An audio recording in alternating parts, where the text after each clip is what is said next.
Shut Your Mouth Lounge, episode number 314. So, today Addie is sadly out, currently fighting an entire book. At the moment, I think the book is winning. Poor Time bastard. will tell.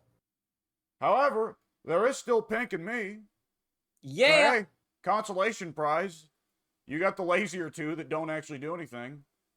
Yeah. Yeah. So, Pink, Yes. I've heard that you may have some YouTube videos coming up. A hot scoop. Yes. The hot scoop is that they're coming out slowly. Stronghold set. Stronghold is set. Nothing else is set. And I recorded about 5 minutes in Northgard a little while before we started this podcast. I'll probably record a little bit more of that as well going forward. Because in the short amount of time that I spent with it, that's a really fun game. Very Age of Empires, but more comprehensible for my stupid brain. More Viking, right? Yes, a lot more Viking. It's all Viking. I see. So is there like faction variety, or is it kind of like Yes. Okay, there is faction variety. It's not everyone playing the same faction. Okay.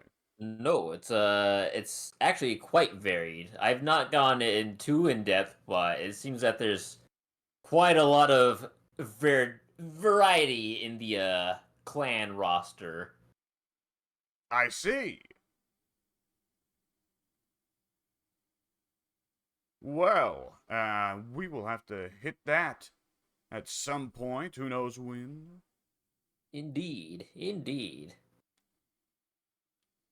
Oh, I also have the 7 Days to Die installed as well for the future. I mean, that doesn't pertain to the podcast right now, but for the future. Yeah, that does pertain to our individual channels, though, because that is something that we would likely intend to hit. It will depend on circumstances. Indeed. So, on my channel, you were done, right? Yes. By the way, I already said this to Pink off recording, but I'm a little bit sleep deprived. May have only slept an hour last night, so hey, that's the Alex you're putting up with tonight, folks. Nonetheless, so on my channel, anticipate the usual. I think I finally run out of Endless Legend. It's been a little bit since I checked. It's hard to see the whatever other videos are there underneath the massive pile of Phasmophobia. Whatever else I happen to record, but be it solo or with Mike and this gentleman Pink right here, and whoever else happens to show up, who knows? It's a surprise to everyone, including me. Yeah.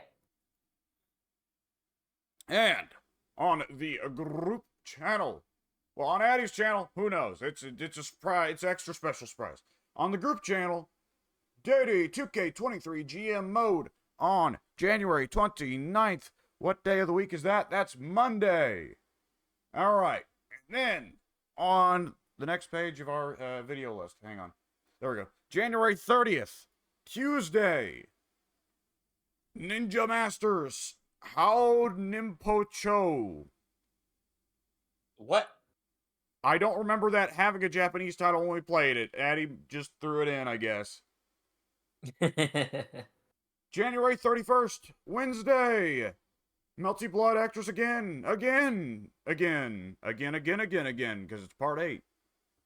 Oh man, that's a lot of agains. February 1st, Thursday. Blood and Bacon, part 5. That's a lot of bacon. February 2nd, Friday. Time Killers. Oh, fuck, that one was awful.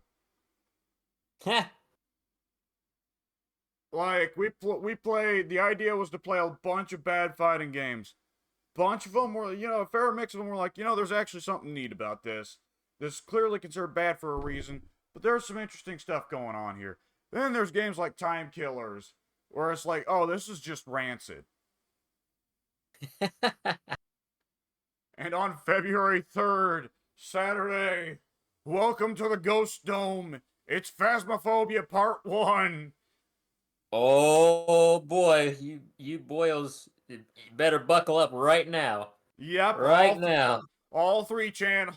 Addy's solo channel's the only one out of the channels associated with this channel. There will not be a Phasmophobia channel going forwards. Oh, it is a fun game, but holy shit, we've played a bunch of it now. Oh yeah. 130 hours last I checked. It's a lot of hours. I've got Steam open. Let me check mine real quick as well. 118.7. Oh. Yeah. So that's yeah, we've been Oh able to grow no, to... Soon has Phasmophobia now as well? Oh yeah, you weren't there for that. He popped into the last session. There was I think he actually popped in after you left on the most recent session. So Aha! me and Mike introduced him to it. The upside Oh is, man. you remember, he discords through his phone. He doesn't have an actual microphone, so he can't spirit box, which does deal with my biggest fear about soon joining us. Oh yeah, that's true. That's true. With that said, he did get bored pretty quickly with how we got a couple slow ghosts.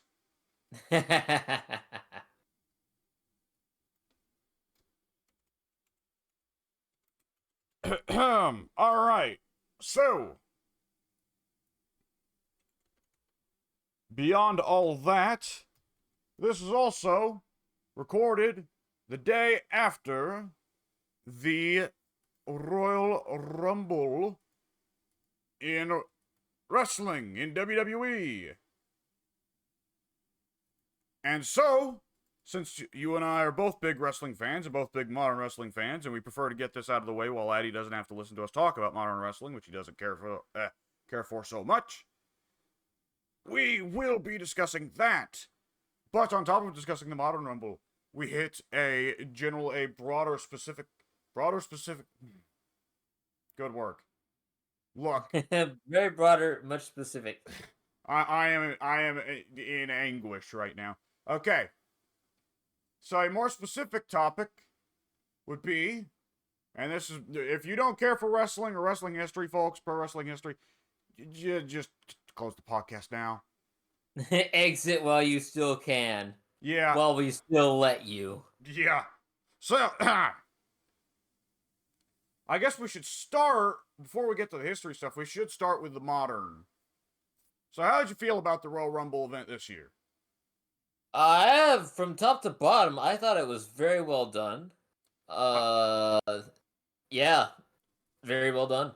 Yeah, I think Hunter, near the end, the back half of 2023, Hunter started to have a few misses after a very strong front half of 2023. Hot damn, you know. Yeah. Like, it almost kind of felt like Backlash peaked for the year, and the rest of the year was just kind of struggling to keep up with it, you know? You're right, trying to recapture that magic. And Royal Rumble, I think, really good just from top to bottom. Like, none of the matches, like I said on the text channels, I think the women's match early on was a bit clumsy. Naomi's a little bit, I don't know if Naomi's a little bit rusty because TNA is just softer or they just work a different style there. I don't know, it's weird to say because then Jordan Grace took to the WWE ring like duck to fucking water, so Yep. don't know what happened there. Nonetheless, once it got past the early awkward goings and got to the middle stages of the match, yeah, around the time like Bianca came in and Ivy came in and Shayna came in and Zoe, yada yada. And yes, I am naming several of my faves here.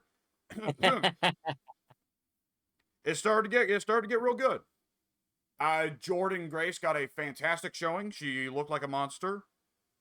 Yeah. Your girl Nia Jax got a fantastic showing. Yeah. They did the best possible way of a Nia Jax Piper showdown they ever could have. By literally putting Chelsea in the middle, and Chelsea, I'm already a Chelsea mark, but good lord, if I wasn't already, I would be there. She had so many great spots in that match. With just Three Stooges shit, right? Uh-huh. At a certain point, you expect her to start running in circles on the floor like Curly. And it's like I said, it made me a mark for her and Piper as a team because the whole gimmick was great of Piper trying to Piper babying her, trying to treat her like a small, delicate little thing to be taken care of, and then Piper keeps accidentally squishing her. Right? Yeah. That was great. I kind of feel bad for Chelsea. Well, I should say I feel bad, but Chelsea's in a similar situation to Natty. Where I feel bad for Natty for jobbing, while at the same time I'm aware there's a very high possibility that Natty's the one that chooses the job so much. I feel bad for Chelsea that the 2 Rumbles she's been in, she's been a complete joke. On the other hand, knowing Chelsea, she probably chose to be a complete joke. Right. That's just how it goes. But her and her husband both have been known to enjoy a good comedy gimmick.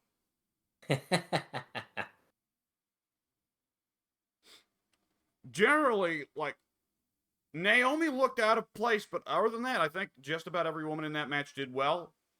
Tiffany Stratton looked great. Old Gog's girl. Yeah. I'll be honest. There was a good couple cases. Tiff in the women's and he who shall not be named in the men's. I know you're gonna get your bid in. Get your bid in.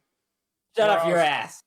Where I was looking at them, and I was going like, okay. This is the stuff. This is the situation that's awkward about Hunter not really getting rid of people.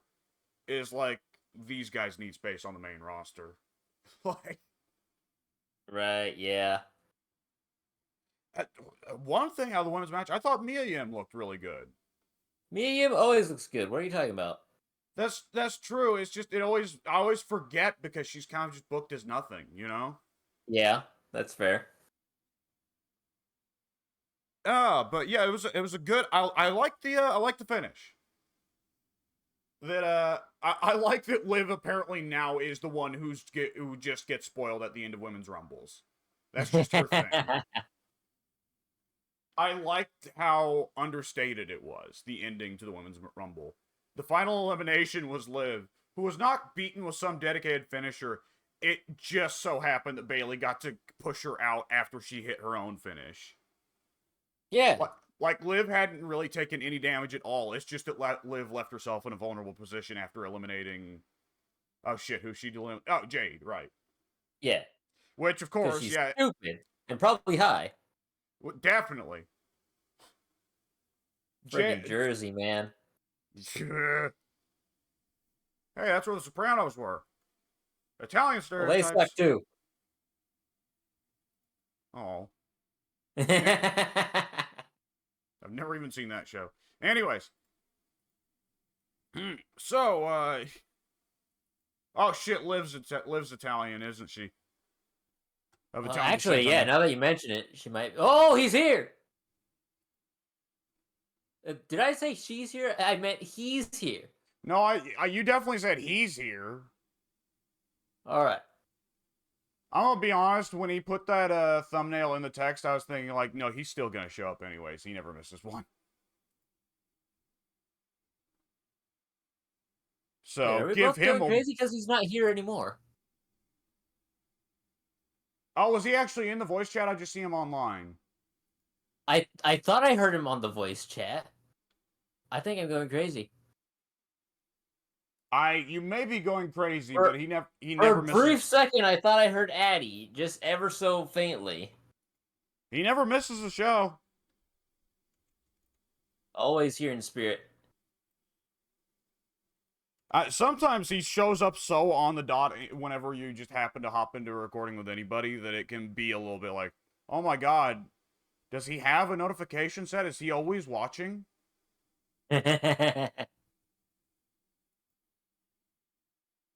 All right. But anyways, yes. What was it? Yes. Yeah. I guess I probably shouldn't be joking so much about Italian mobster stereotypes in New Jersey for actually a chick in Jersey of Italian heritage. Well, whatever. Anyways, yeah, Jade Cargill, strong choice to debut her in the Rumble and have her kill a few people. Looked great. If anyone was going to eliminate Nia, I'm more than happy with it being Jade Cargill. Yeah. Especially because it for some reason made G-Men mad. Anyways. So, the, match after... I was confused. Let me go ahead and say, I was confused that the four-way for the belt wasn't the main event. Oh, really? I don't know. I was just remembering last year's Rumble where it very much wasn't, you know? Yeah. I guess on some level, having the Royal Rumble be the main event of the Royal Rumble definitely makes sense. It just caught me off guard. I was kind of anticipating like, oh, it's Roman. You expect it to be treated as, yeah, it's Roman, all right? Right. That's not to say that Roman is getting buried by any means, but it was just a surprise, was all. Yeah. Me personally, I'm never a fan when they have the main event something that is not the Royal Rumble. Because they don't do it often. Usually the Royal Rumbles end on the Royal Rumble, but every now and again they'll end it on the Heavyweight Championship of the World, and I never like it. Yeah, I can get that. I can get that. The only one I can slightly forgive, and this was still one I didn't like at all, was in 2007 with Umanga and John Cena. They kind of had to go on last because they wound up destroying the ring, but still, I didn't like it. Well, why didn't they just have the Rumble in the destroyed ring? That is a good question, but I believe it would have been because since the top ropes had come undone, it would have been too easy to score eliminations. So it Do was it, less of a bitch. Royal Rumble and more of a 30-man sumo match. Do it, bitch. Do it, you cowards! Little baby stupid bitch. There you go. Anyways. Yeah. The men's four-way, which I don't remember if that went on first or Logan Paul versus Kev. I actually think the men's four-way came up first. I almost want to say that they might have somewhat prioritized Logan, which but whatever, it is what it is. Yeah. The men's four-way, those are always ugly matches. You can't really put too much of a story to them. Nonetheless, thought it was pretty good. Yeah. It wasn't offensive anyway. It was actually quite good from bell to bell. I I don't think was there was any spot where it lulled or felt awkward to watch. Just yeah. I was really worried there, because last multi-man free-for-all that AJ was in was not good. That was between him, Edge, and who's the third guy? Ray. Ray. Oh yeah. That one was pretty fucking bad. Oh yeah. Which is stupid because they're all phenomenal workers. Pun not intended until I realized I said it. Now it is intended. It is until it isn't.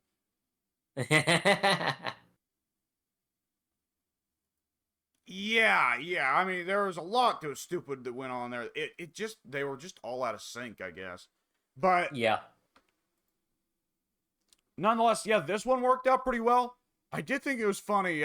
Well, for one thing, we did remark that other than Solo spiking Knight and Randy, which the Spike massacres need to continue. They're the peak of several shows. But other than that happening, it's like, I mean, Roman pinned AJ, right?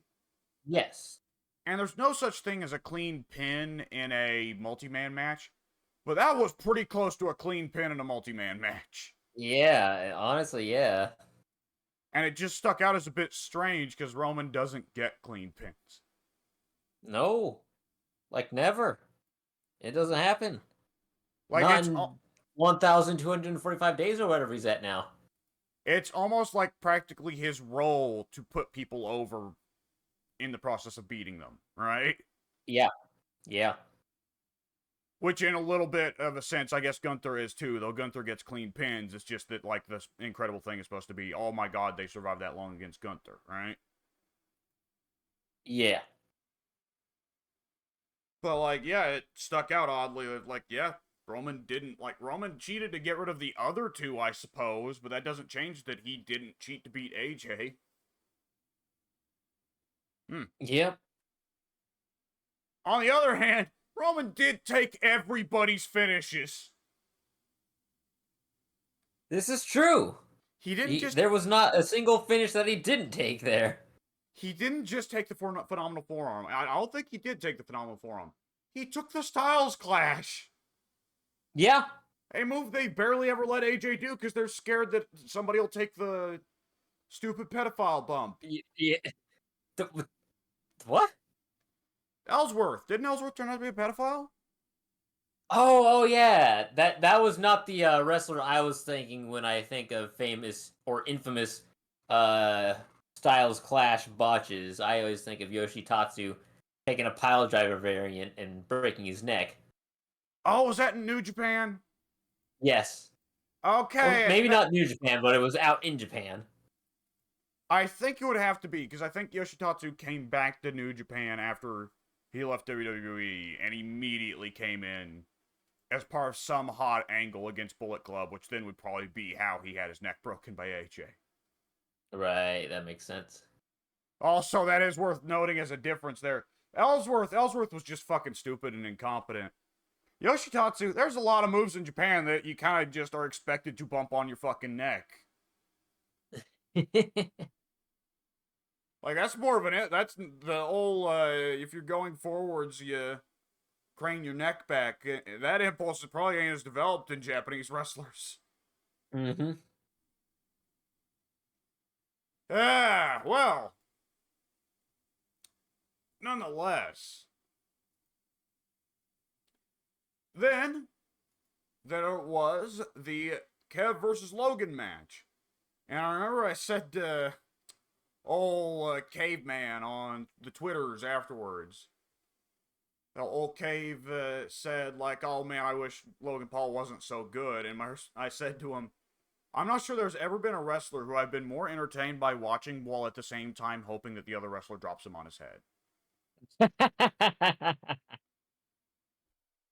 Yeah. Yeah.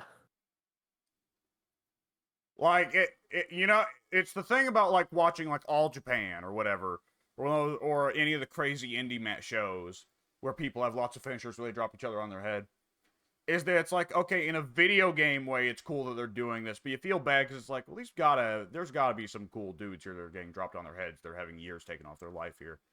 But when it's Logan, it's like, all right, shoot Burning Hammer, do it.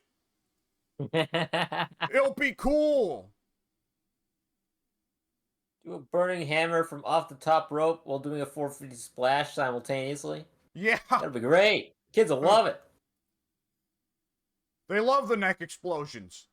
Yeah. Oh boy. All right. Oh, shout out to the ref in that match as well. His facial expressions at the finish were priceless. Oh, perfect. The whole finish was timed perfectly. And the moment that Theory and Waller came out to support Logan Paul, I did. My eyes went wide of like, oh my god, this trio. Could you imagine? These three walk in WrestleMania 40. The crowd pelts the fucking ring. Throw in Dominic somehow. That would be amazing. At that point, you may get the first wrestling riot in 30 years. Oh boy, yeah, that. Ooh. Good stuff. Solid match too. Yeah.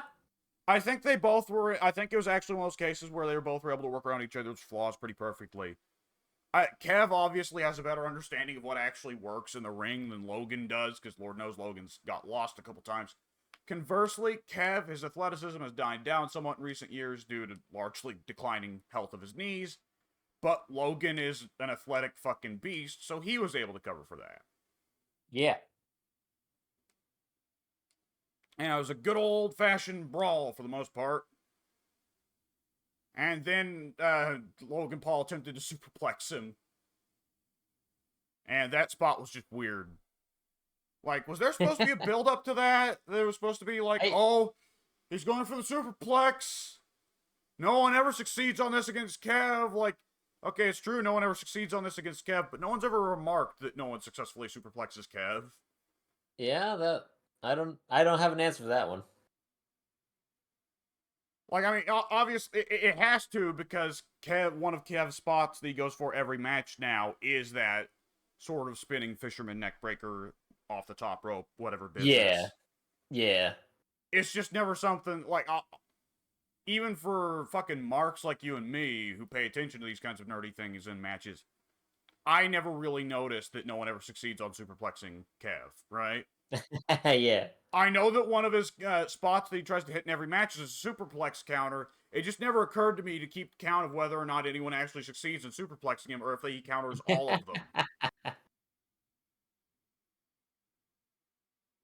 Yeah. Regardless, yeah, solid match. Men's Rumble, another winner. There was a minute there. Omos, like I was saying last night. You know, Omos had to wait until Ivar and Bronson and whoever else meat slappers got taken out of the ring, or else I would have gotten too strong. Good showing from Ivar. They really should just. I'm glad they're kind of pushing towards getting rid of the other two Vikings. Yeah. Bronson, those other two definitely exist for now. Yeah. Well, one's role effectively is just Valhalla's husband. We have you employed because Valhalla, at the very least, has a unique look. And Valhalla's role is, I'm totally not Miss Kentucky. Shut up.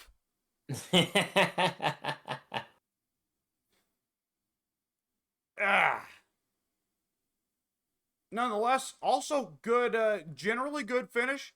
Obviously, Punk was gassed beyond gassed beyond gassed. Holy shit, Punk looked ready to die by the end of that match. But nonetheless... No, he's just selling. That's what you do in a Royal Rumble. See, okay, now wait. The arm, in fairness, the arm absolutely was selling. I'm not on G-Man's side on that.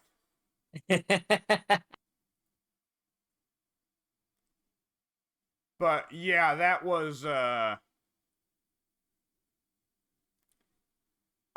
Punk, at first, Punk wasn't doing too bad, right? And I was like, hey, this ain't nearly as bad as that Madison Square Garden stuff. It was, but then it kept going. I was like, oh. Punk, cardio, it's something you should practice more often, man. It is a priority. Yeah, give him some slack. It's been like 10 years. He's had a match since then. That's not true! It's totally true. Oh, damn it.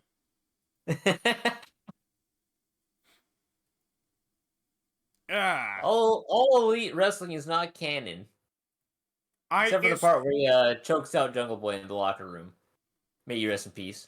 It's like super canon.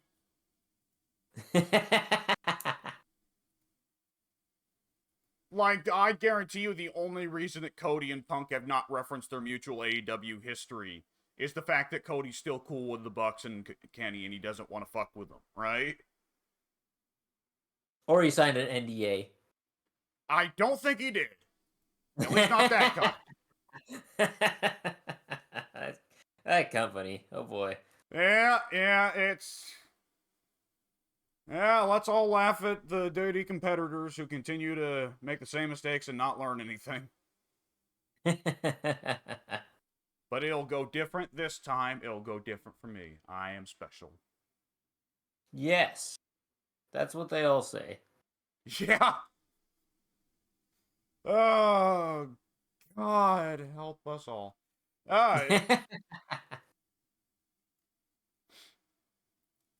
Nonetheless, so, the match otherwise, by the way, I did notice, let's see. I did notice they went with non-stereotypical winning numbers this year. Did you notice that? Yes. So the winning numbers were 15 and Three. 3. Yes. So 3, as far as I'm aware, has only been won on one other occasion in 1994 via Ric Flair, or is it 92? That was 92, because 94 was Brett and Bulldog. Yeah. Pardon me, Brett and Bulldog. No, was Bulldog in the final? It doesn't matter. Brett and Luger. You're getting it mixed up. Bulldog was okay. So the dual win that one Rumble was Brett and Brett and Luger, Yeah.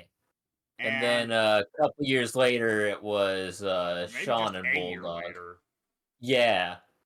And yeah, Not where the final 95, two were yeah, and then 96 was Sean again, but where that the one final was. two were also the opening two, Yep.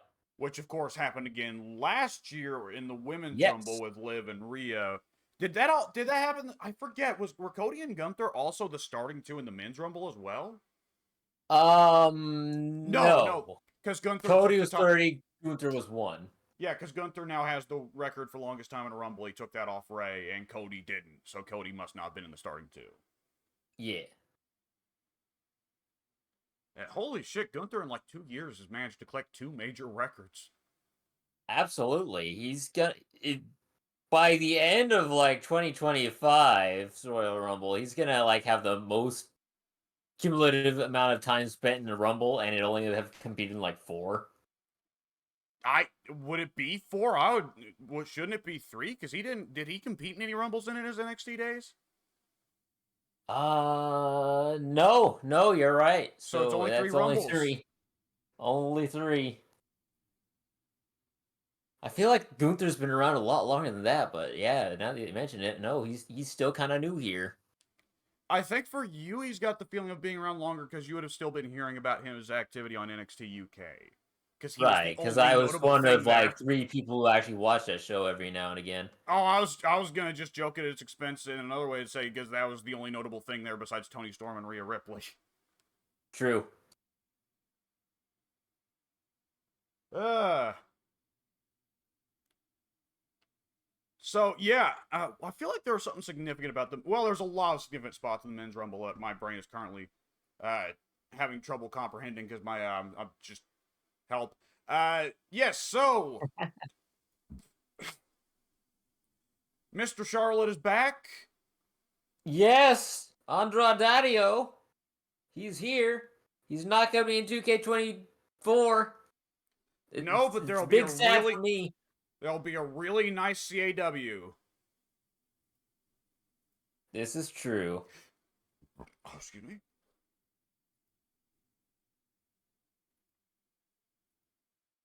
Or he'll be DLC Pack 4 if that spot isn't already taken by Punk. I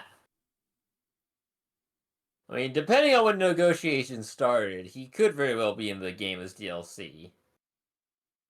But we don't know. We don't know what's going on behind the scenes. Nobody does. Yeah, it was such an instant jump from AEW. Which, Jesus Christ, does AEW want to start doing some fucking non-compete clauses at some point? No, that's silly. Like, I know it's supposed to be Tony's whole thing is that he's That's like... the Vince McMahonism. We don't want to be Vince McMahon. We don't want to emulate that man. This is a bold new company. Vince McMahon like sugar. Get rid of all sugar in the building. Sugar is illegal. You can't have it. Like, how many times have we come this close to having the fucking, like, Lex Luger is on Nitro the next night bullshit, right? Recruit is on Nitro at the same time bullshit. Yeah. Yeah. Because Andrade is honestly, like, has it even been a month since his last AEW match? I don't know. I'd have to go check the calendar for that one. Checking the calendar for AEW just isn't worth it.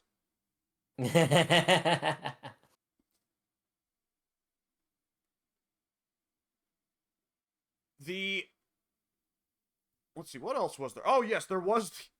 The spot where Santos goes to Andrade and it's like, hey, we're both lucha, legends from big lucha families. We need to stick together. And Andrade is literally just puts on as much of a facial expression as you can to indicate, nah, fuck all that. I don't know you.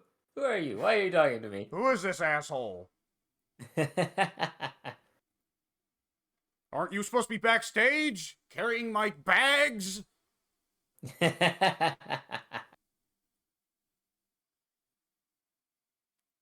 Truth. Oh God, the truth business. Truth got in good Truth shit. was amazing. Truth got in good shit in both rumbles. Yeah. It started great, and then he somehow topped himself in the actual men's rumble. I have never witnessed a hot tag in a Royal Rumble in history. That had me on the floor dying. I was obviously watching with my family. Everybody was dying from that. What I loved is that he does it to Gunther. Gunther takes the start of the Cena comeback, but then obviously when it's time for the bullshit five knuckle shuffle, Gunther's like, "No, I'm not taking that." Just pop up, big boot. Yeah. Take That was this, amazing. idiot. It was even more amazing though that he actually does bump off of the Truth's backdrop, whatever it is. Yeah, the proto bomb. Yeah, because I thought the five moves of doom was gonna end right there, but no, he does the bump for him. It was incredible. And the way Gunther even stuck his arms up after stop cutting off the comeback, going, "Did you really think I was going to let that happen?"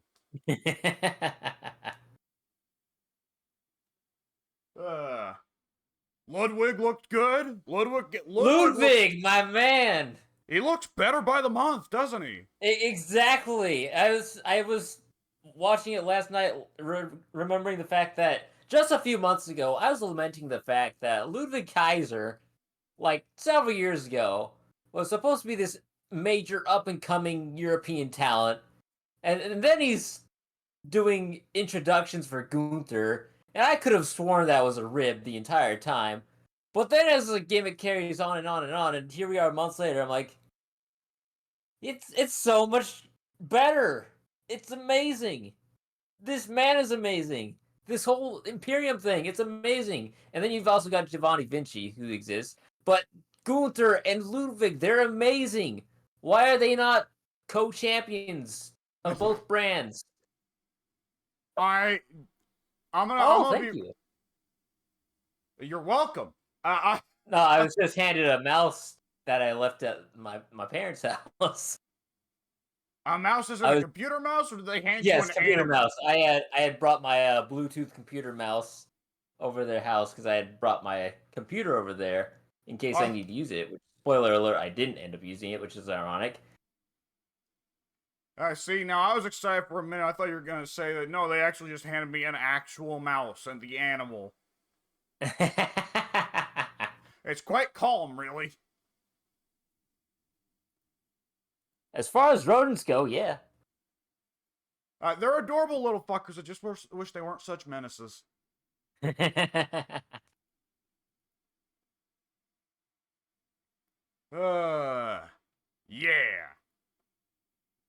Yeah, Ludwig. Yeah, Do you remember? I love that man. Do you remember 2 years ago when Vince's clear intention with Gunther and Ludwig? After like a couple weeks, Vince clearly started to lose attention span, which was Vince. Yeah. One among many, many, many, many issues Vince had. Yeah. Is in the news. Yeah. But Vince started to lose attention span on Gunther, so he started to clearly try and build up an angle of Gunther's abusing Ludwig and Ludwig will turn on Gunther after them having been together for a month. Yeah. Like, there is an alternate timeline where Vince doesn't get poo-pooed out and bad things happen to several wrestlers. Poor Walter, as the tweet inscribed for all history. That poor son of a bitch. Like, I'm biased because I love Keith Lee, but like, such an innocuous sentiment of like perfectly understandable. I wouldn't want to be named after a Nazi submarine captain. But people just won't let Keith forget it. They will never let him live it down. It's Ever. bonkers. Oh, that's gotta be one of my favorite stupid things ever. I mean, like, yes, it is immediately humorous to post that anytime Gunther gets a big win in WWE, or conversely, Keith Lee gets a big loss in AEW, or Tony just forgets about him again. That is funny because the inherent comedy of like, okay, well, if Keith Lee had stuck around with WWE, then odds are Triple H would have given him a lot of love where Vince never did. But still, like Yep. the way it's used generally is like painting Keith Lee as being an idiot for saying that maybe Walter shouldn't appreciate being named after a Nazi submarine captain. uh, Oh boy. All right. So yeah, hey, Gunter's strong performance in this year's Rumble as well.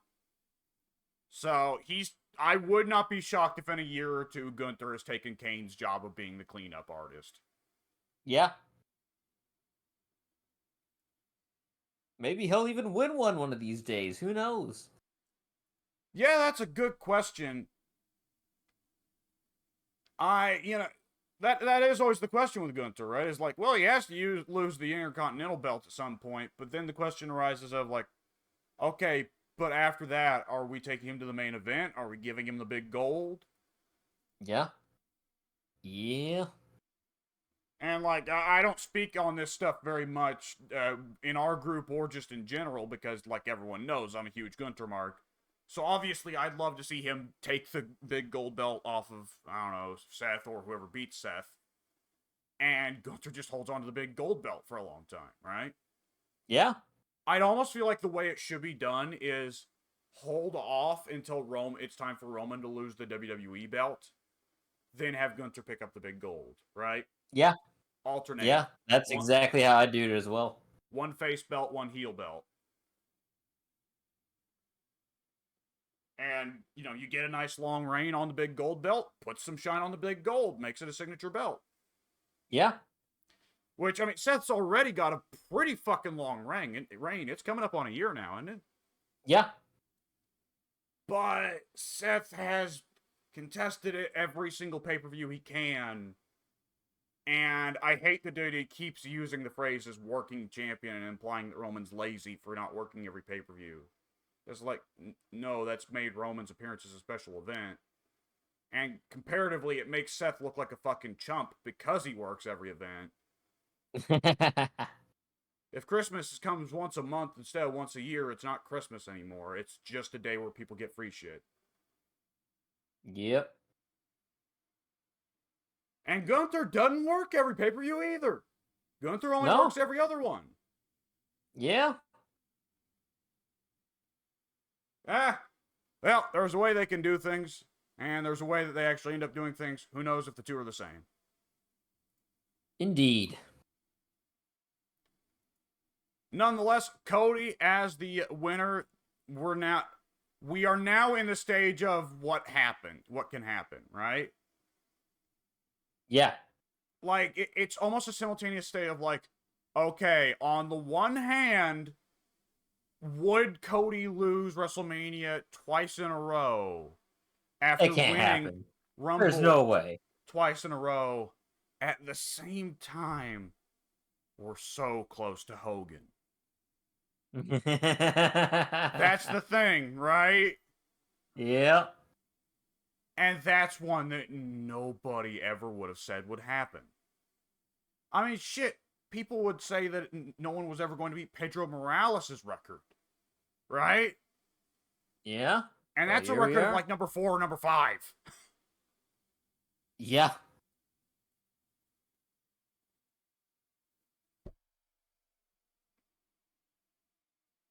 It's it's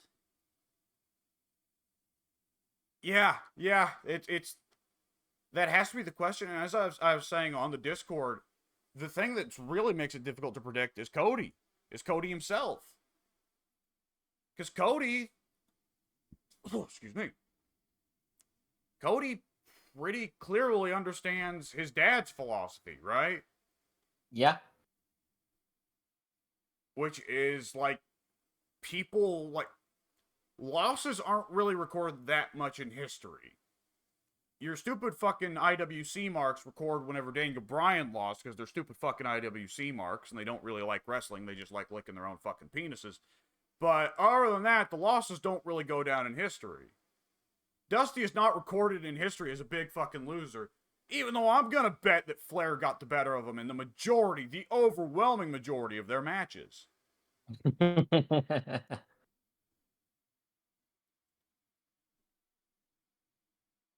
So, yeah. That's part of what I think makes it screwy. It's difficult to say though. Yeah, it is. This is a man who built a company, built a world title, and then in his own company decided he would never compete for said world title. Yeah.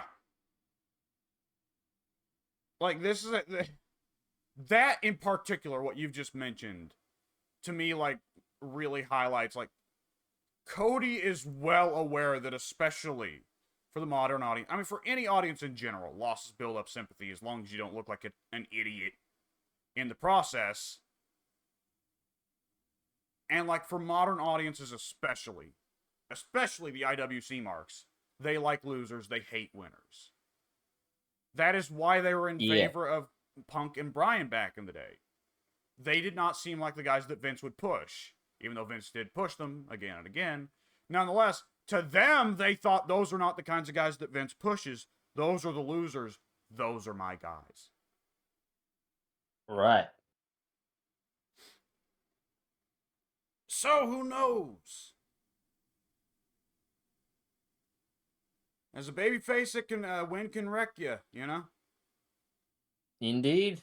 I mean, hell, just on the Women's Rumble, there's Liv right there. Yeah.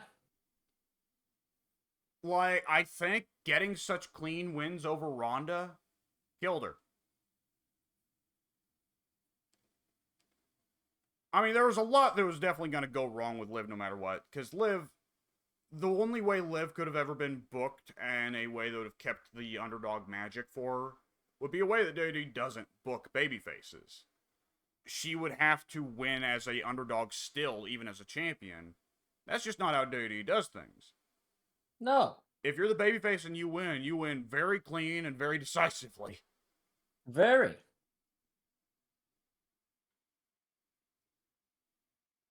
Well, it is what it is. Yeah. Was there anything else in particular about this year's Rumble you wanted to remark upon?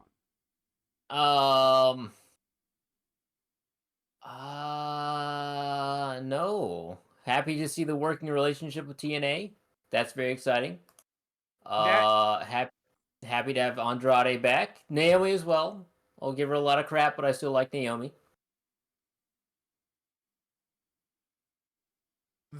The TNA question I have to ask. Well, for one thing, I have to ask: is Heath still with them? I actually don't know the answer to that question. It's been a while since I've seen or heard anything from Heath. So I don't know. I don't think he is. Because I've not heard about him being in TNA in a while.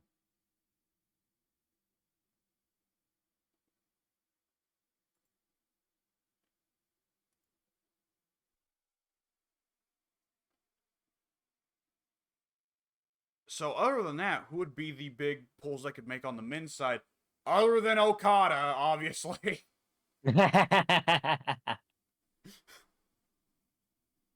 And that's just assuming that he's not in TNA for a fucking cup of coffee on his way to AEW, right?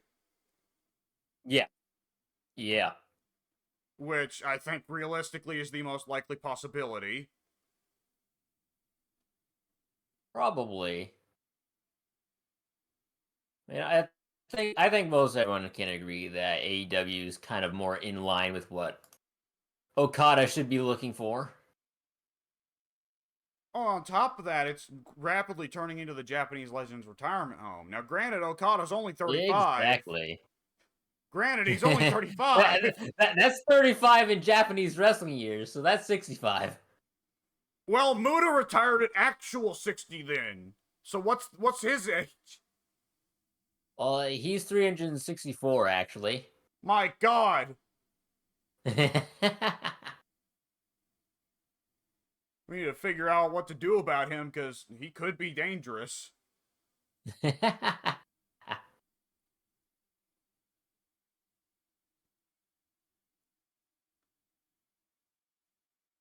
Oh boy.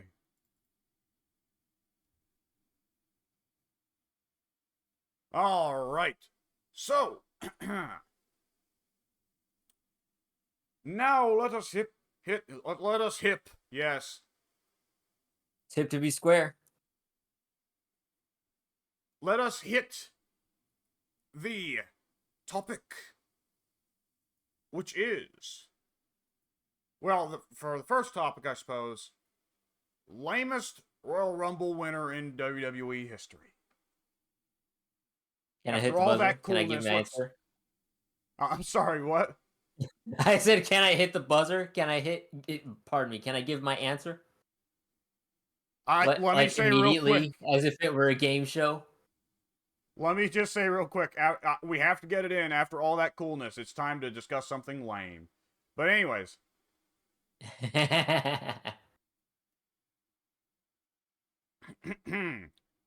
so yes, the buzzer. You've hit it. Well, Alex, I do believe the correct answer is Ronald the Rooster from Royal Rumble 2022. That's a good pick. That's a good fucking pick. I really thought you were going to go with Shinsuke, but that is a good pick. Shinsuke is actually far down on my list of worst Rumble winners ever. It ultimately didn't amount to anything, but I can't deny for the time that Shinsuke was one of their top rising stars of that period, whether I liked him or not. Yeah, that's true.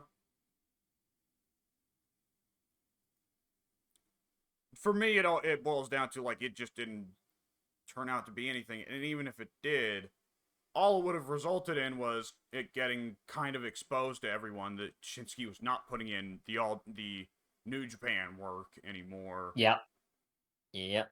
Which, on one hand, I as much as I'd prefer to trade out Shinsuke for just about anybody else from New Japan, that probably would have been bad for WWE because Shinsuke has been able to be a somewhat consistent mild draw ever since, still preserving the myth that he's underappreciated, right? Yeah.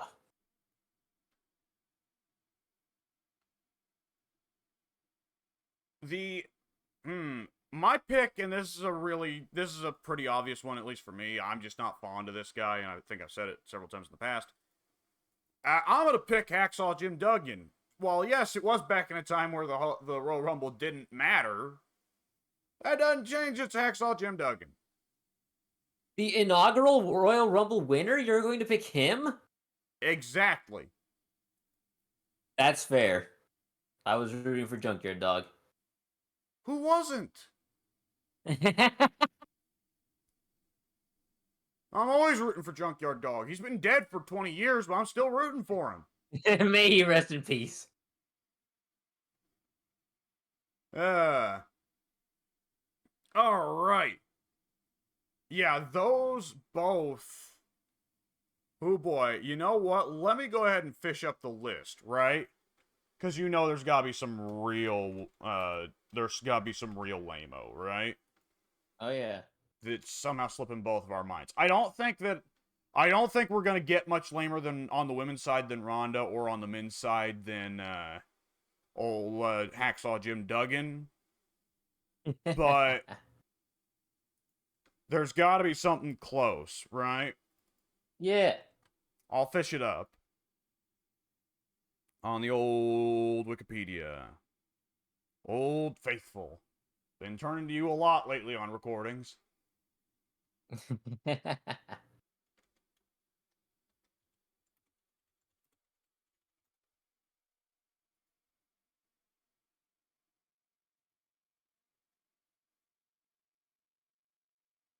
I forgot Big John Studd won it in 89. Wow, those first two Rumbles. That's not great. Is it any coincidence that the first one that mattered was the one won by Hogan? No. I love that classic Hogan shit. Oh, if I'm gonna win this match, brother, it better be for something, brother. I'm not gonna work that hard with that many dudes for nothing, brother.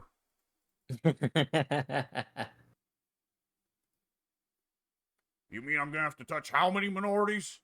Well, that doesn't work for me, brother.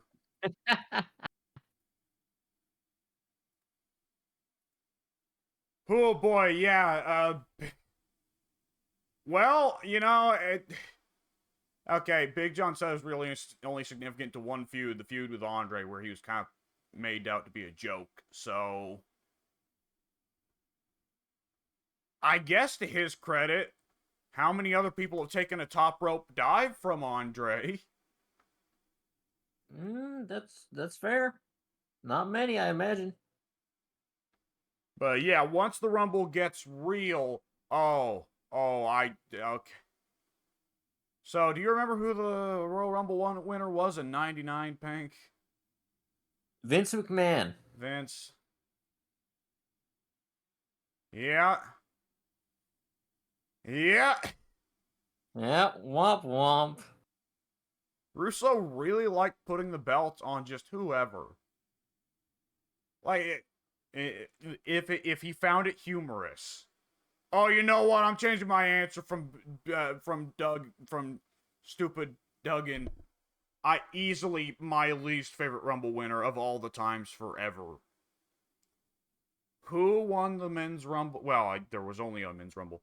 Who won the Rumble in 2011? I knew as soon as you came across that, it was going to refresh your memory, and that would be your answer. Because that's who I was expecting to answer with the first time. Then you hit me with the swerve ball with Jim Duggan. No, I knew Alberto Del Rio was coming down the pipeline.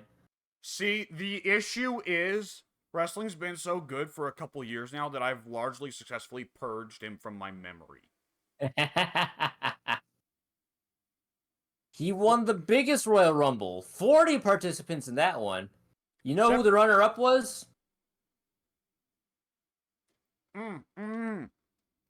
Santino. Yep. Who nearly won by hiding under the ring.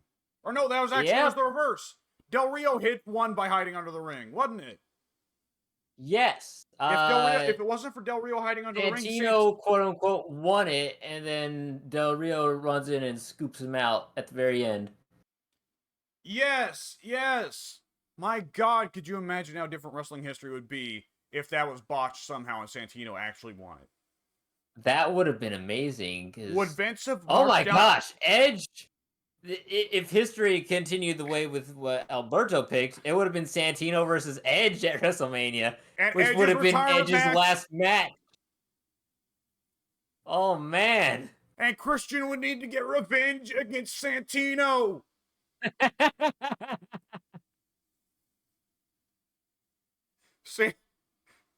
Santino would then hit Big Show with a car. And then get into an abusive relationship with Paige. What the fuck? No.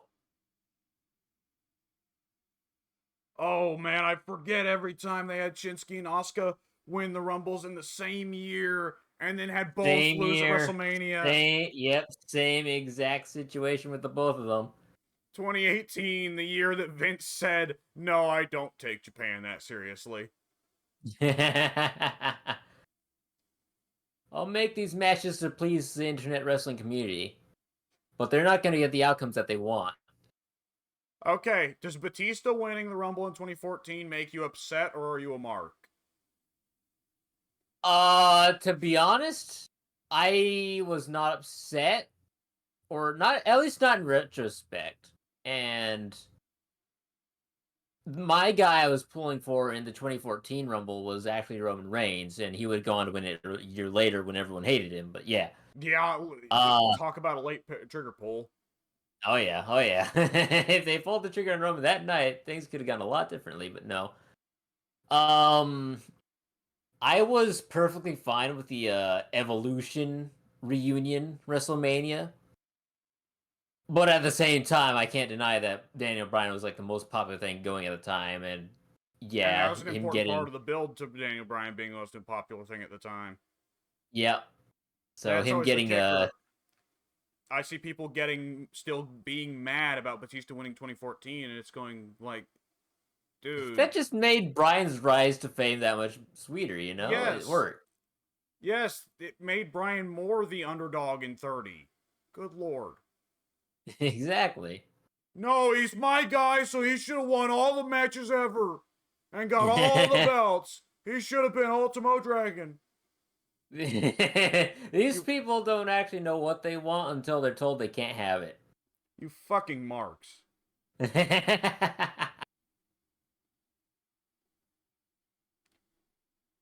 Oh boy. Other than that, oh man, I forgot they did a 40-man rumble again in Saudi Arabia and Braun won. Oh yeah, the greatest Royal Rumble as they booked it or What promoted it. was that the one where Titus slid under the ring? Yes. Oh yeah. He was the real World winner that slide, night. baby. Yeah. Like nobody remembers that Braun won that, but everybody remembers the Nobody Titus remembers slide. that. Nobody remembers that event period except for the slide. Yeah, those early Saudi events, I never hear anything about them other than that the Taker Kane versus DX match sucked. Yeah. Oh, and that Goldberg nearly killed Taker because Goldberg, Yep, that happened too. yeah. Yeah, when I look at the women's side, Rousey sticks out. Bad. Like, yep, these are all women that are going to go down in women's wrestling history as legends, and also Ronda, who will go down as, well, she was a UFC legend. She made the jump. She had a bunch of bad fucking matches, cut some bad promos, and then she went home. And No, real she didn't bad go for it when she home. left. She didn't go to home. She went to fucking. Now she's on the Indies. That's right. What? Yeah, Oh no, I think you're right. yeah, she's working a bunch of indie matches. I think with Marina Shafir. I think you're right. I don't like it. Well, the trouble is that if anyone works the Indies long enough, they will get the marks behind them, right? Right. The the the reputation of any indie show is inversely proportional to the size of its audience. There you go. Good lord. Well, nonetheless, now let me put forward the other one, and I think this is going to be more meaningful for you. What Rumble year would you pick as the one where you most solidly think it should have been somebody else?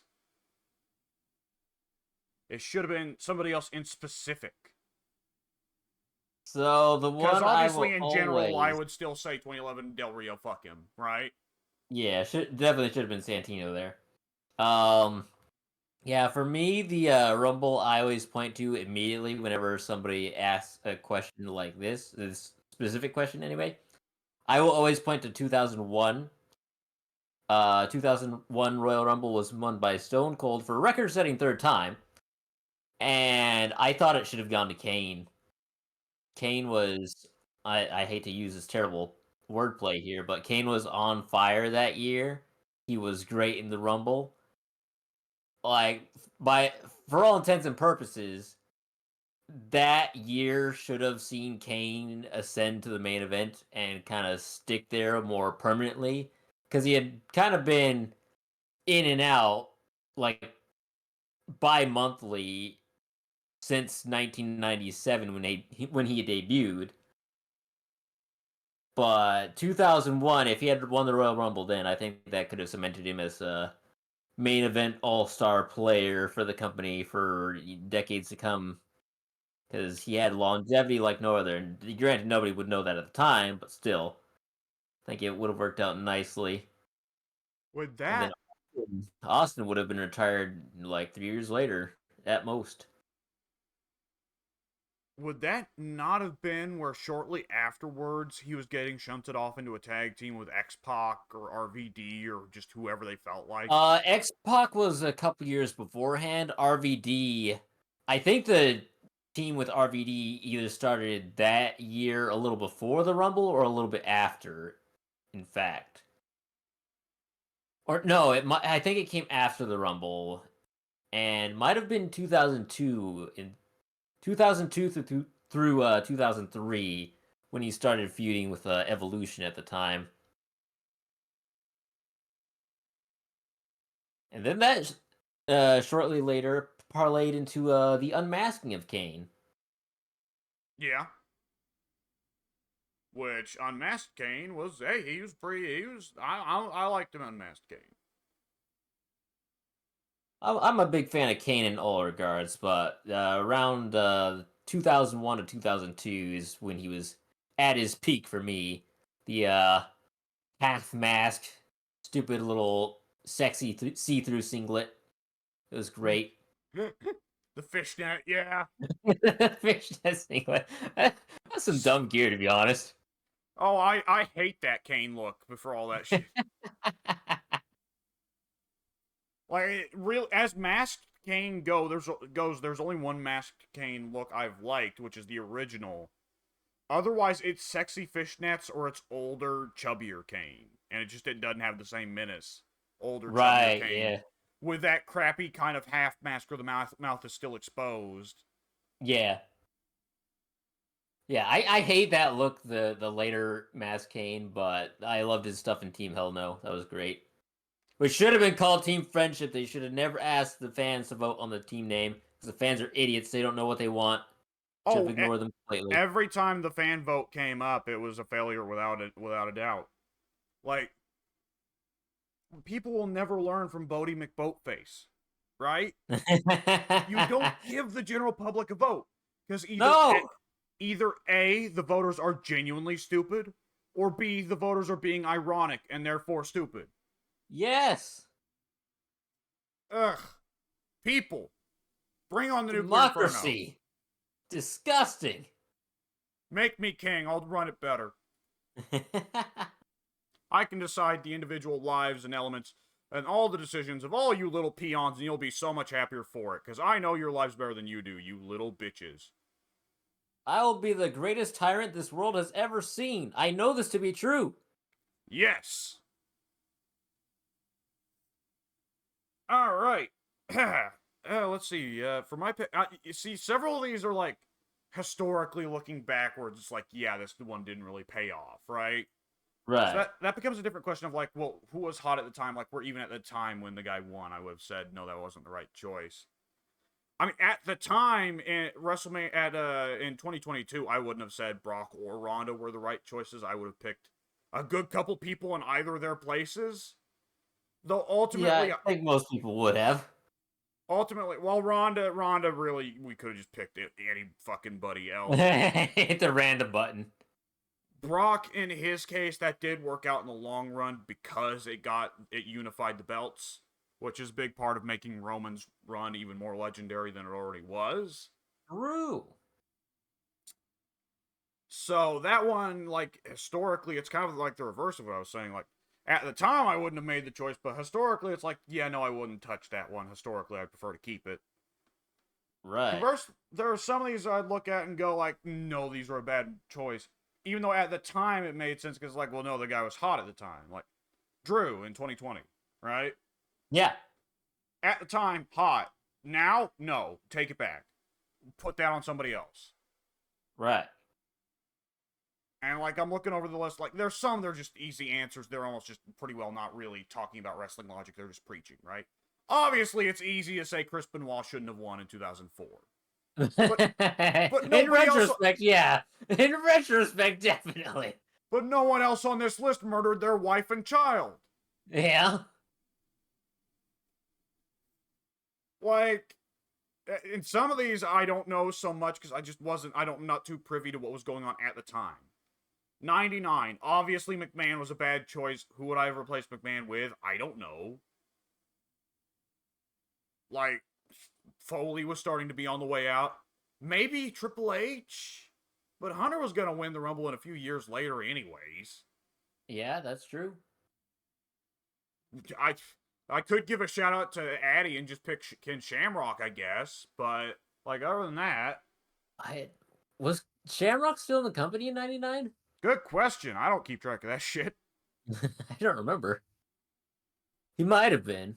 He might have been. Like I see a couple. 2007. Did Taker need to win the Rumble in 2007? No. Like I guess Taker had never won the Rumble, so they just wanted him to not retire without a single Rumble win. But he didn't really like. Even if they wanted him to have a WrestleMania title shot, Taker doesn't need to win the Rumble to get a WrestleMania title shot. Yep. And then he went on to face Batista. That's a difficult question, because, like, yeah, 2007, I could replace Undertaker with, fuck, who could I replace Taker with in 2007? That was actually kind of a rough year. That's a good question. I don't remember who was in 2007 Royal Rumble, to be quite honest. William Regal, he was probably on contract if he wasn't drunk. That's a good Regal, Regal was off liquor by that point. The last wellness issue, well, Regal's claimed that his drugs were swapped, that his pills were swapped for something that he wasn't supposed to have. But of course, granted, I love Regal, I adore Regal. Regal is capable of lying. He didn't sound like he's lying when I heard him speak, but some people are good at lying. Yeah. Okay, I'm looking at the Royal Rumble 2007 entrant list. Ric Flair, Finlay, Kenny Dykstra. Oh yeah, Kenny. Yeah. Love that guy. Hey, Kenny or Finlay, either of them. Matt Hardy, Edge, Tommy Dreamer, oh god. Sabu. Oh no. Wait, Sabu? Yeah, Sabu. Who I don't remember. I forgot he was ever in a Rumble. Sabu probably was in one of the 90s Rumbles. I don't think he was. I don't know. Sabu had that like minute that he was in WWE and WWF in like 94 or 95. And like he was the only guy in the company doing table spots and shit. I don't think he was ever in a Rumble prior to 2007 apparently. And I'm sure he probably eliminated himself anyways. No, it says he was eliminated by Kane. I wish it said he was eliminated by himself. Gregory Helms, Shelton Benjamin. Oh, there's my pick. Oh, there we go. Kane, Punk, Booker, King Booker specifically. Hey, there's another pick. Super crazy. It definitely should have gone to King Booker. I mean, it's in the name. Royal Rumble? You can't get any more cinematic than that. The Sandman, Randy Orton. This must have been like around the time that they had just resurrected ECW in that case. Yeah, I see a lot Dreamer, of Sandman, and Sabu. Super Crazy and Psychosis, maybe. I think this was apparently Benoit's last Rumble. Would have been. RVD, Viscera. Viscera was apparently eliminated by the team of Chris Benoit, CM Punk, Edge, Hardcore Holly, Johnny Nitro, Kevin Thorne, Rob Van Dam, Shawn Michaels, and Shelton Benjamin all working together, by the way. That's a lot of people. And then the next three entrants after Viscera, Johnny Nitro, Kevin Thorne, oh boy. Hardcore Holly, oh boy. And then there's Shawn Michaels, Chris Masters, hey. Chavo, MVP, Ooh. Carlito. Oh, MVP. MVP gets my pick. Great Khali, Miz, and then finally Taker, who wins it. Miz would have been just a baby back then. Oh god, that would have been Fedora. Would that have been Fedora and Jorts Miz? I don't even know if he had evolved to the Fedora phase. Oh lord. Yeah, I mean, I would probably pick Shelton. MVP's not a bad pick for 2007 at all. Shelton, Regal. Regal would, in a couple of years, get somewhat of a main event push, but sadly it wound up not working because of the pill incident. Yep. So, yeah, my tragedy. pick, Shelton, or who else was on that list that I was thinking? I don't know, fuck it, Shelton. Sabu. Like, dude, like a week or two ago, just casually, we turned on. Well, Peacock, Peacock has playlists for, all the matches of Triple H versus Batista or whatever, and it's got a big list of like 30 or something feuds. And several of them I was like, oh man, Bret Hart versus Shawn Michaels or whatever. Several of these have to have some winners in here. My dad, God bless him, I love him. My dad is like, there's no way Triple H versus Batista isn't good. And I was like, I'll click on it, but so it brought us to, I think, Survivor Series of 2004. And one of the matches Yeah. on that card, Shelton versus Christian. Holy Oh shit. boy. Oh boy. Yeah. Yeah. And the rest of the matches we saw on that card stunk. I Right? believe it. I believe it. Survivor Series match. It was 5 versus 4 for some fucking reason. It was on one team. It was, I think, RVD, Eddie Guerrero, Big Show, John Cena. Jesus Christ, you want to talk about a stacked team. Yeah. And on the other side, hang on, I need to pull up the list because my God, I can't remember these names. Because it was like, what the actual fuck? Like, these are all just Vince making mistakes. Let's see, where is it? Okay, yes. The 4-on-5 for some reason. And the heel team, the babyface team, like I said, Eddie, Big Show, Cena, RVD. The heel team? Kurt Angle, yeah. Carlito, sure. Jesus? I don't even know who that is. The commentators said Jesus was who Carlito hired to stab John Cena and the club, which I have to mention, I forgot that was an angle they actually unironically did. That is so bad. Oh no. That is so friggin' bad. And that match was so fucking terrible, by the way, that Carlito and Jesus both get run off by an angry John Cena. They have a 2-on-1 advantage. John Cena scares them off because he's just that mad, yo. So before the match begins, literally at second 0, like, they don't finish their entrances, and Carlito and Jesus get scared out of the arena. They get in their car and leave. So the match is 4v3. The faces outnumber the heels 4-3. What is this? And the heel team, with Carlito and Jesus gone, Kurt Angle's 2 reinforcements, the 2 remaining members of the heel team besides himself, are Mark Jindrak. Oh yeah. And Luther Reigns. Oh no. And as you can imagine, Eddie gets in there, and God bless Eddie's heart. Well, Eddie's rapidly dying heart. He does his best to put over all 3 of the men. And eventually Eddie, after 5 minutes, gets the hot tag, and obviously Show and RVD just killed them all. And Cena just sits there on the apron like, I've already done my work. I scared off the other 2. I took out 2 men all by myself. What have you guys done for me lately? I love this is my favorite ever. Looking back at old wrestling and watching, going, wow, this was fucking stupid. So that in 10 years, the shit that is rancid now, people are going to either overlook or pretend that it was always brilliant, right? Yes.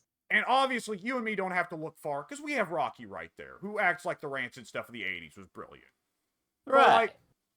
But, like, we even kind of see it now, with the 2010 stuff. There was a lot of shit wrestling around the 2010 to 2015 era, which would have been when I was watching it first, and of course, I tapered off around 2014, 2015. Whenever they put the belts on Del Rio and Ziggler, there was some period of time where the WWE belt was on Del Rio's waist and the big gold was on Ziggler's waist. I like Ziggler. I also consider Ziggler one of the most overrated wrestlers of the last decade. So I was not happy, and that's what pushed me out of WWE for like half a decade, if not closer to a decade. And I know people are going to look back at that stuff and say, my God, Ziggler, what a great world champion. Oh, that Del Rio, he may be a morally questionable individual, but he was a good worker. Del Rio's fucking ring announcer was better than he does, by leagues and miles. People are gonna, like, the moment Ryback shuts up his stupid YouTube asshole, there are going to be people looking back and going, oh, Ryback, what a beast. That, the epitome of meaty men slapping meat. Yeah. The Scott Norton of his time. Oh, I love wrestling. It's great. We're so fucking stupid. And see, the difference is there's a lot of wrestling fans who, when they talk about wrestling, they say, that's so fucking stupid. They mean it in a way like, wrestling, I love it, but it's clearly inferior to movies and televisions and comic books and video games. No, I have perspective. I'm well aware. All of these things have a lot of stupid.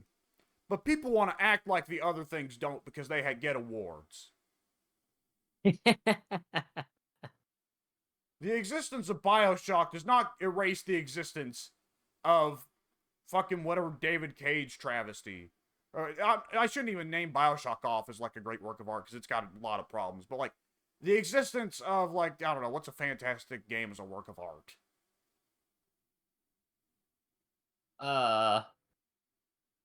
Last of Us, that's critically acclaimed. That game's really flawed. Holy shit. Great acting performances by the voice actors. And like I've said this a million times, I'm glad there was a survival horror game in a time where we weren't getting survival horror games. But that zombie plot is cookie cutter as shit. And it doesn't really have anything interesting to say. The Last of Us 2, as much as people hate it, has a lot more actually to say thematically than Last of Us 1 does. Nonetheless. Anyways. So yeah. Got any remaining thoughts on Royal Rumbles in specific or general? I don't believe I do.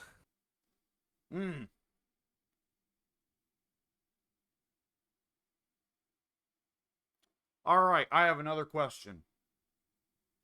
What is your question, sir? WWE games, do you play the Rumbles or do you simulate them in universe? To be honest, I usually sit back and watch the action because I used to play them all the time, and I'll play them in exhibition all You the time. made the I love third me a good choice. Rumble. Yes, but when it comes to universe mode, I like the chaotic randomness of it. So I will always let the Money in the Banks and the Royal Rumbles play out naturally, quote unquote. So I'm also a little embarrassed to say this for my part. The Rumble is a cool match. However, it's a very long, time-consuming one. When I get to the road to WrestleMania in my day to universe, I actually honestly kind of find the Elimination Chamber more exciting, just because it's a fun match to play. Yeah. So I tend to simulate the Royal Rumble for one thing because it's faster, and for another thing because if I have a little anxiety fear in the back of my head that if I play it myself, because it can be so easy to get eliminated from the Rumble in those games, Yeah. and because you don't know who you're picking whenever you get eliminated, and I don't want Yeah. to always play from number one and try to win from number one because that's hokey as shit. I oftentimes don't play the Rumble because I don't want to end up in a situation where I get eliminated. I play number 27, get eliminated as number 30 comes in. Number 30 is Santino. Santino cleans house and wins, right? Right. So I almost always will simulate it, and I'll pick out of the list that the game randomly gave me who it is. So there's still some degree of randomness. Though even then, I'm going to be honest, there's been several times there's been Rumble winners I've been unsatisfied with, even though I chose them. So by the time of the Elimination Chamber or WrestleMania or Fastlane or whatever, I've effectively ignored them, and I have instead set the universe mode to treat somebody else as being the WrestleMania contender. Which is the way I like it. I don't think that there should always be the Rumble guy. Like, I always book the universe with one world title. I'll have multiple mid-card titles, one world title. And so I don't like for it to always be the Rumble winner. That's a bit too clean, a bit too predictable, you know? Yeah, sure. That's So, fair. sometimes the Rumble is just meaningless. Anyways. Oh boy, alright. By the way, did you see that thing that WWE 2K25 is apparently going to be introducing multi-title matches? Yes. My god, I have been waiting for that for over a decade. As have I. Like, how many times have you tried to run the Hogan Warrior? Well, actually, Warrior dropped the Intercontinental belt first, didn't he? But how many No, he times did have you... not. No, he did not. Oh, he had to give it up afterwards. Yes. Okay. But how many times have you tried to run like a similar match, a champion versus champion match, winner takes all belts match, and what you have to do is then you have to afterwards go into title management and set it up, right? Uh-huh. And then the reigns get fucked up in the statistics. Yep. Oh boy. Nonetheless, there we go. We got some There we have it. We got some Royal Rumble talk in, and we're ready to call her quits on this podcast. So, Addie, say bye. Holding it up as usual. I see how it is. He's being a stubborn fucker today.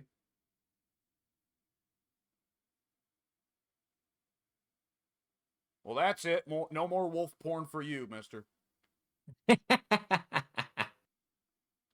We'll see you later, folks.